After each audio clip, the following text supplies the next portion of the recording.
ಎಲ್ಲ ನನ್ನ ಪ್ರೀತಿಯ ಸೆಲೆಬ್ರಿಟಿಗಳಿಗೆ ನಮಸ್ಕಾರ ಹೇಳ ಇಲ್ಲ ಥ್ಯಾಂಕ್ಸ್ ಹೇಳ ಧನ್ಯವಾದ ಹೇಳಿದ್ರು ಏನೇ ನಾನು ಪದ ಯೂಸ್ ಮಾಡಿದ್ರು ಕೂಡ ತುಂಬ ಕಮ್ಮಿ. ಯಾಕಂದರೆ ನೀವು ತೋರಿಸಿರೋಷ್ಟು ಪ್ರೀತಿ ಅಭಿಮಾನ ಇನ್ಯಾವತ್ತೂ ಅದನ್ನು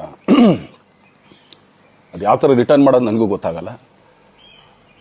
ಬಟ್ ಇವತ್ತು ಆ್ಯಕ್ಚುಲಿ ಇಲ್ಲಿ ಕೂತ್ಕೊಳ್ಳೋಕ್ಕಾಗಲಿ ಹೇಳೋಕ್ಕಾಗಲಿ ಒಂದೇ ಒಂದು ರೀಸನ್ ಏನಂತಂದರೆ ಈಗ ಆ್ಯಕ್ಚುಲಿ ಬರ್ಡೇ. ಯಾಕಂದರೆ ನೀವುಗಳು ತುಂಬ ಆಸೆ ಪಟ್ಟಿದ್ರಿ, ನನಗೂ ತುಂಬಾ ಆಸೆ ಇತ್ತು. ಯಾಕಂದರೆ ಪ್ರತಿಯೊಬ್ಬರನ್ನು ಮೀಟ್ ಮಾಡಿ ಥ್ಯಾಂಕ್ಸ್ ಹೇಳೋಣ ಅಂತೇಳಿ. ಯಾಕಂದರೆ ಪ್ರತಿ ಸಲ ನೀವು ಬಂದಾಗಲೂ ಎಲ್ರಿಗೂ ನಿಂತ್ಕೊಂಡೆ ಆ್ಯಕ್ಚುಲಿ ಕೈ ಕೊಟ್ಕೊಂಡು ಎಲ್ರಿಗೂ ಒಂದು ಥ್ಯಾಂಕ್ಸ್ ಇಲ್ಲ ವಿಷಸ್ ತೊಗೊಳ್ತಾ ಇದ್ವಿ. ಬಟ್ ಈ ಸಲ ಒಂದೇ ಒಂದು ಪ್ರಾಬ್ಲಮ್ ಏನಂತಂದರೆ, ಏನೋ ದೊಡ್ಡ ಪ್ರಾಬ್ಲಮ್ ಅಂತ ನಾನು ಹೇಳ್ತಲ್ಲ, ನನ್ನ ಹೆಲ್ತ್ ಇಶ್ಯೂ ಅಷ್ಟೇ, ಇನ್ನೇನೂ ಇಲ್ಲ. ಯಾಕಂದರೆ ನಾನು ತುಂಬ ಹೊತ್ತು ನಿಂತ್ಕೊಳ್ಳೋಕ್ಕಾಗಲ್ಲ. ಯಾಕಂದರೆ ಏನು ಪ್ರಾಬ್ಲಮ್ ಅಂತ ನಿಮ್ಗಳಿಗೂ ತುಂಬ ಚೆನ್ನಾಗಿ ಗೊತ್ತು. ಯಾಕಂದರೆ ನಿಂತ್ಕೊಂಡು ನಾನು ಆ್ಯಕ್ಚುಲಿ ಎಲ್ರಿಗೂ ವಿಶ್ ಮಾಡೋಕ್ಕೆ ನನ್ನ ಕೈಲಿ ಆಗಲ್ಲ ಅಂತ. ಯಾಕಂದರೆ ಯಾವಾಗ ಇಂಜೆಕ್ಷನ್ ತೊಗೊಳ್ತೀನೋ ಒಂದು 15-20 ದಿನ ಅಲ್ಲಿ ಬಿ ಓಕೆ. ಬಟ್ ಆಮೇಲೆ ಮತ್ತೆ ಅದ್ರ ಪವರ್ ಕಮ್ಮಿ ಆಗ್ತಿರಂಗೆ ಪೇನ್ ಸ್ಟಾರ್ಟ್ ಆಗುತ್ತೆ.